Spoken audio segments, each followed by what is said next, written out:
Welcome back to Conscious Construction, the Conscious Enneagram podcast. I'm your host, Abby Robbins, and it has been a minute. I just looked and it's close to 18 months since I last put an episode out. That's kind of nuts. The time really flies. And I have to say, I'm really thrilled to be back. Today, I want to throw it back to some of the early days of this podcast. So if you've been listening from the beginning, this might feel a little bit familiar. But as kind of an intro kickoff to this new season and new vibe to what we're doing here at Conscious Construction, I want to start off by doing a little self-disclosing, if you will. This is something that I used to do pretty consistently in the first several seasons of the podcast, where every now and again I would drop in and kind of share a solo episode where I would talk about what's been up for me. And since it's been 18 months since the last time I put out an episode, there's a lot to talk about. So today I want to share kind of what's been up for me. I want to talk about what happened with the podcast, why we kind of went off the rails and off the air for the last 18 months, and what I'm doing now, and what you can expect from Conscious Construction moving forward. So let's go ahead and rewind it all the way back to last year, a year and a half ago. So in 2024, which is crazy. In early 2024, I had launched the season on the Enneagram and spirituality with my good friend Brandon Hill as co-host. And, well, there's no easy way to put it. I burned out. I burned out spectacularly. I was pushing myself really hard to put out content. And in a lot of ways, I was really excited about what we were doing. I was really excited about the conversations we were having. I was really excited about the direction we were moving. Because honestly, this idea, this topic of the Enneagram and spirituality is really at the heart of the work that I do. Yes, we can talk about how effective the Enneagram is in relationships and in business and in all these different things. But when it comes down to it, if we're not engaging the spiritual aspects of the Enneagram, we're leaving a lot on the table. And so I was so thrilled about the conversations we were having. But alongside of that, I was getting more and more wrapped up in how things looked and how things sounded. And, well, doing a podcast and a video podcast, if you're watching this on YouTube, the way things look and the way things sound are important, obviously. But I kept pushing myself in such a way that I couldn't really deal with the slight roadblocks that would happen from time to time, which happen in any kind of podcast, any kind of recording scenario. It doesn't always turn out the way you want. And I was approaching this past season essentially by myself on the logistical side of things, on the production side of things. I had an incredible co-host in Brandon Hill, but Brandon wasn't necessarily involved in the production of the podcast. And so I was really shouldering a lot in terms of making all the things happen to get this podcast together. And I had chosen to make it fully in person and all these things, so we had to schedule and get people to the office, and I had to set everything up and then tear it all down. And essentially what I had done in this space was put the bar a little too high.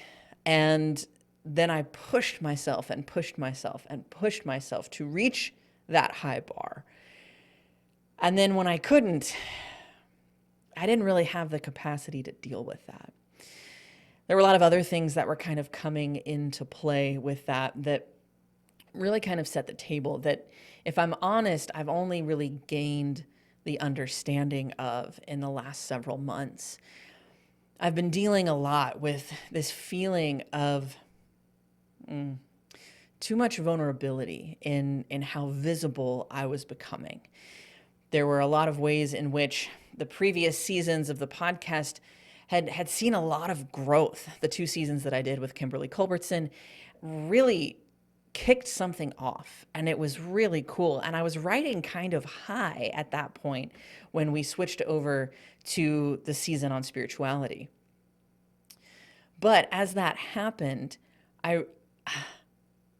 what was happening deeply unconsciously for me is that I was becoming more and more visible. And in some ways, I was running into a ceiling that I had built for myself. And it's the same ceiling that I hit right about the time the book came out, The Conscious Enneagram. I put out a book in 2021, and the same sort of feeling happened. I was really vibing and I was writing the book, and there was all this energy, and there was excitement, and it was challenging and difficult, but I was really vibing on this energy. And then when the book was released, I didn't know how to relax and allow myself to be seen in this way. I put all of this effort and energy into a book. And if any of you out there listening have ever written a book, you know that it's a little like screaming into the void, right? You put all of this effort and energy, and then you put it out in the world, and crickets. And I don't think I was prepared for that. I was not prepared for the ways in which I had put myself out there in this book. And essentially, I wasn't there to then defend myself as people read it. I know that sounds ridiculous, but that's what was coming up. And I kind of hit this ceiling with how far I could go with my work. And truly, it's only been in the last couple of months that I've gotten this clarity around what was happening for me. And if y'all have been following my work for very long, you saw I put the book out, and then I burned out pretty spectacularly. I also had the added bonus of becoming accidentally bike famous, which kind of took my life and my career in a very different direction. It was truly bizarre. So in 2021, just 6 weeks after I released The Conscious Enneagram, I became the first non-binary champion of the world's largest gravel cycling race. I went from being somebody who rode their bike just for fun to being featured in Velo News, in the New York Times, the Washington Post, having a documentary made about my life and experience with bikes, and becoming an international cycling influencer. On top of that, all of this centered around my queerness and my transness and the fact that I was non-binary, which brought with it a lot of weight. And I was really swept up in this, and I have no regrets in allowing the energy to take me in that direction. But what I've realized over these last several months is that in doing that, I allowed myself to also start over, right? Start back at the ground floor. And over the last almost 5 years, I worked myself back up to that same ceiling that I hit when I put out the book. And it's only been in the last couple, like I said, months that I've gotten a lot of clarity that I did the same thing with the podcast. There was kind of this sense that something was about to shift in a major way. And there was a part of me that was really excited about it. And in typical 8 fashion, there was a part of me that felt like I had to control it.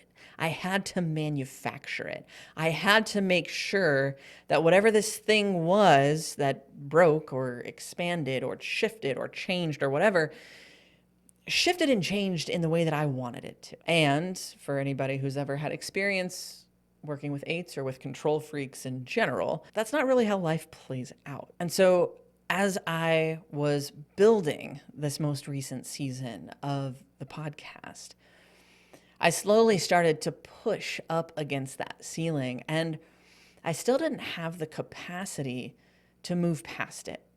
At that time, though, I didn't even know what was going on. I just knew that I didn't feel like I had the energy to do this anymore. And, well, in some sense, that remains true. I don't have the energy to push the way that I used to push. And if I'm honest, That's a blessing. I'm very grateful to have been given the clarity that I've gotten these last several months as I've been contemplating bringing the podcast back and thinking about what it would look like for me to host this podcast in a more regular way and in a more sustainable way. And this clarity that I've received is really not just about the podcast. It's really about everything for me, about my personal and spiritual development, about the work that I talk so much about. My work has really landed me in this place. And there's an old Buddhist parable that sums up where I'm at. And I think sums up where a lot of people land and don't really know what to do next. And the story goes like this. If I'm honest, I don't know if it's Buddhist. It could be Hindu. This story was told to me by my teacher. And I don't think that I fully understood it when she first told me, which classic, right? But over these last several months, it's become clearer and clearer for me what this story really means. And so the story goes like this. There was a young monk who came to his teacher, his master, and said, "How do I find enlightenment?" Right? This is the question we all have, right? How do I move into enlightenment? And the teacher said, "Go get a ladder."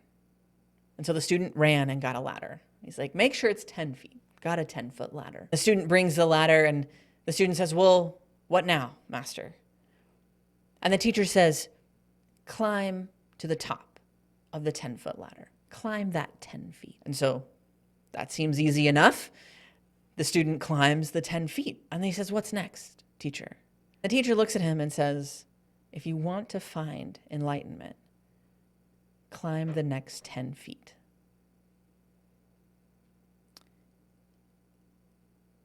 And of course, the story ends there and leaves you, I think, wondering, what on earth does that mean?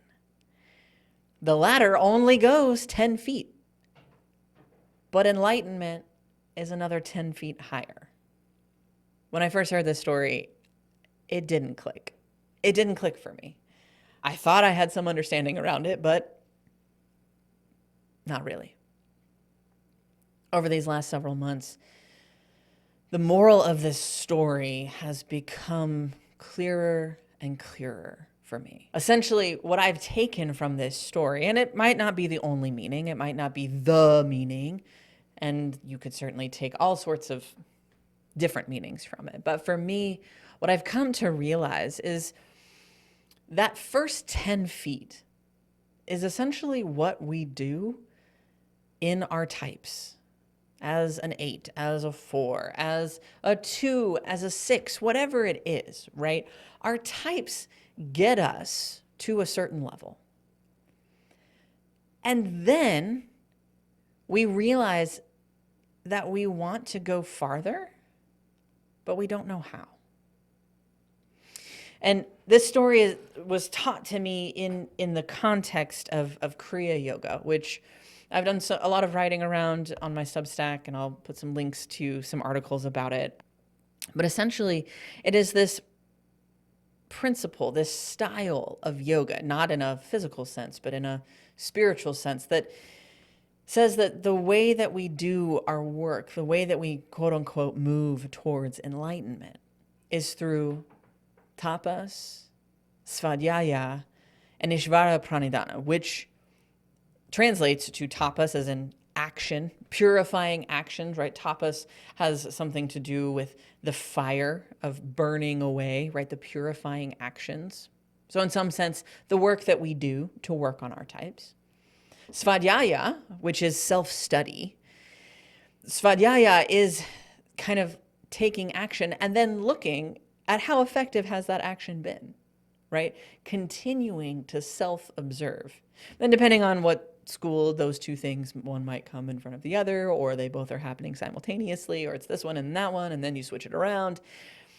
There's a way in which you can get really caught up in just these two steps.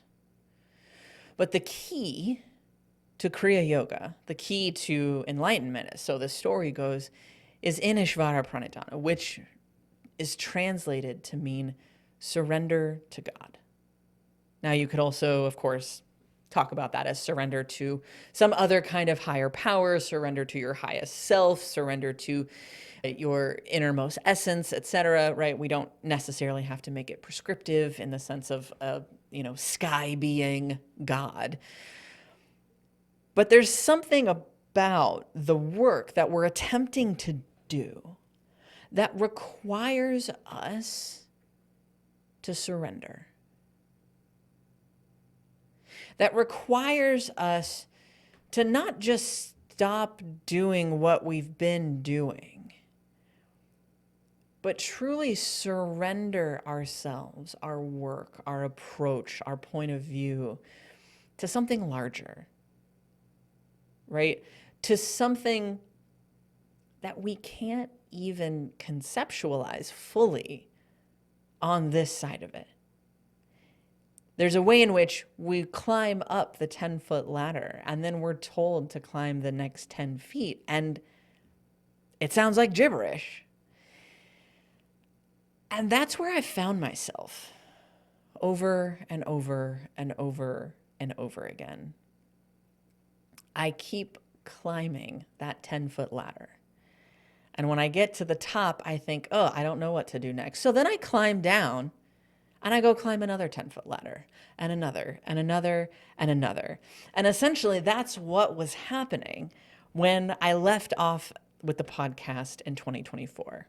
I had climbed to the top of a 10-foot ladder and was not sure how to climb the next 10 feet. And so I stopped. I quit. I climbed back down that ladder and found another ladder to climb, hoping that it would take me as far as I wanted to go. But as you can imagine, because I'm here now, that doesn't exist, or at least I couldn't find it. And what I'm learning is I don't think that it exists. I think what happens is we will continue to climb a 10-foot ladder until we learn how to climb that next 10 feet. And as I was sitting in my prayer and meditation today, this idea of surrendering versus quitting came up for me. When I hit that rough edge around the podcast, when my perfectionism was really, totally out of control, when I was white knuckling everything about my life, in order to get that to stop, right? The tension, the stress, all of the heaviness to stop, I quit. I quit what I was doing. And to quit is to, take your ball and go home. It's simply just to stop doing what you're doing. You remain in control, but you're no longer engaged. And that's what I did. I quit. I remained in control, but I was no longer engaged in what I was doing. And this morning it hit me that surrender is staying engaged while letting go of control. And that's what I want to do. I don't want to keep climbing different ladders and continually, repeatedly being disappointed. I've done that enough. Now I'm here at the top of this 10-foot ladder and I want to surrender. I want to remain engaged and let go of control. Which, again, if you know an 8 or you are an 8, this probably sounds bonkers to you. It is not something that is easy. It is not something that honestly makes a whole lot of sense. But I'm at a point now where, if I'm honest, it's my only option.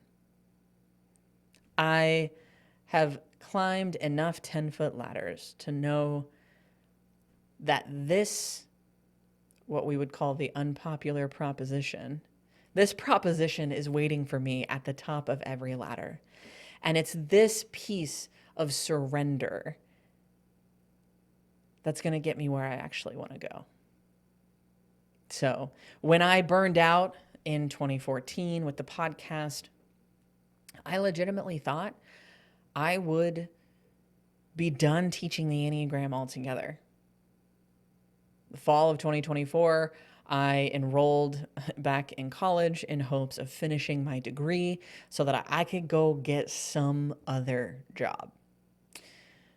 And engaging in school was a whirlwind.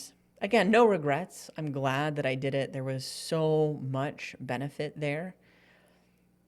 And I realized pretty quickly I'd set myself up another 10-foot ladder. And I knew where this ladder would lead. And what I learned even more through this second semester that I did in the spring of this year was that my work is really here. My work is in this space.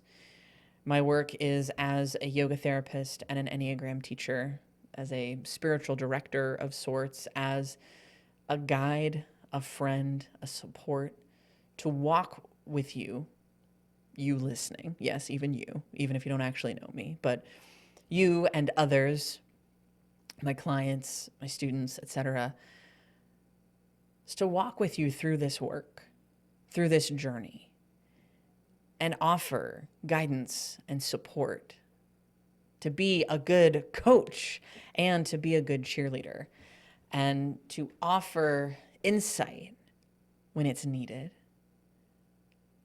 offer kindness and support when it's needed, and help people through the work of transformation.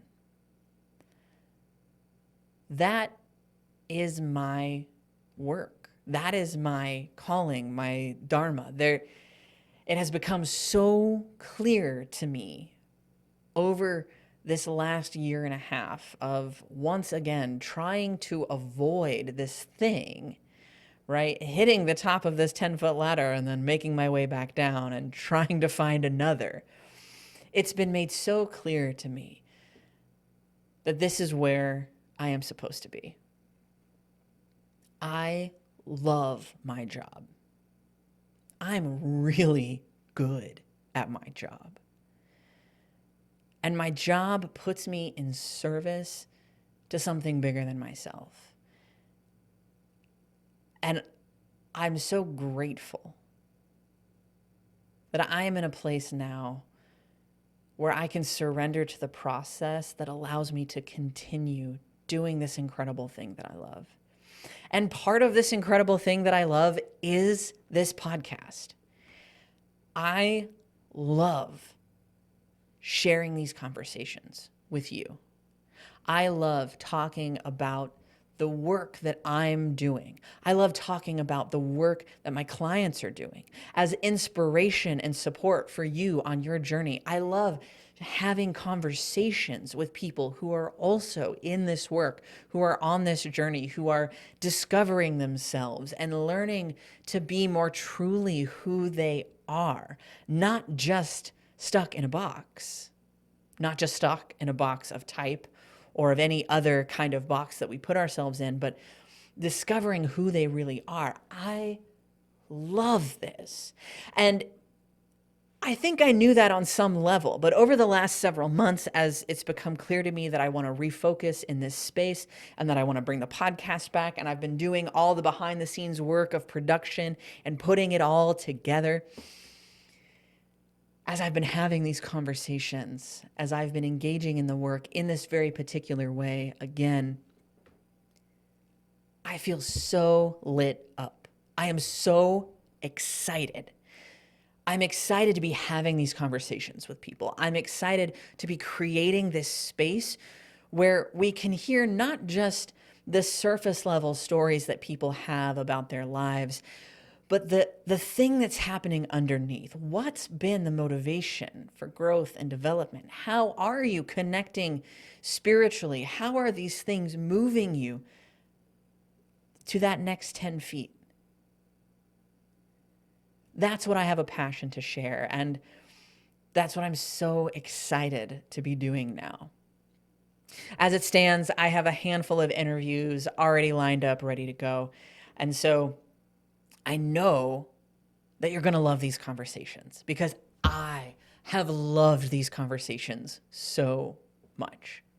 And so this kind of brings us to this space where I'm like, here, now, I feel ready is probably not the right word, but I am willing to surrender what I've been doing and go on that magical journey of the next 10 feet. I don't really know what it's going to look like. I don't know what it's going to require of me except surrender. And so that's what I'm trying to do. I'm trying to surrender to the process. I'm trying to surrender to the flow of what all of this is. And I'm trying to move into a new space. And I'm excited to be doing that. And I'm excited that you're coming along for the journey. As we look at the podcast specifically, we have some really cool things coming up that I want to kind of lay the groundwork for. I'm taking things back to the early days of the podcast. The last several seasons, the 2 I did with Kimberly and the kind of half season that I did with Brandon, were all kind of Enneagram focused in a way that I enjoyed, but felt really boxed in by. When I coach clients, we're not actually talking about the Enneagram that much. Now, it's obviously running in the background for me, and this is how I, conceptualize things, and I'm often helping people connect dots. But for anyone who's been in a coaching session with me, you know that the Enneagram is something that runs more under the surface. And I've found in my years of working with clients that that's really where it works best. And so I want to try to mimic that in this podcast. And I want to do that by taking it back to the first couple seasons that we were doing, where it's more about the conversation. It's more about the journey that the person has been on, and we'll highlight some things about the Enneagram. I truly believe that people's stories are what change us, right? It's what allows us to be in relationship with each other and to think outside of ourselves. And so I want to share people's stories, share their thoughts and concerns and their journeys.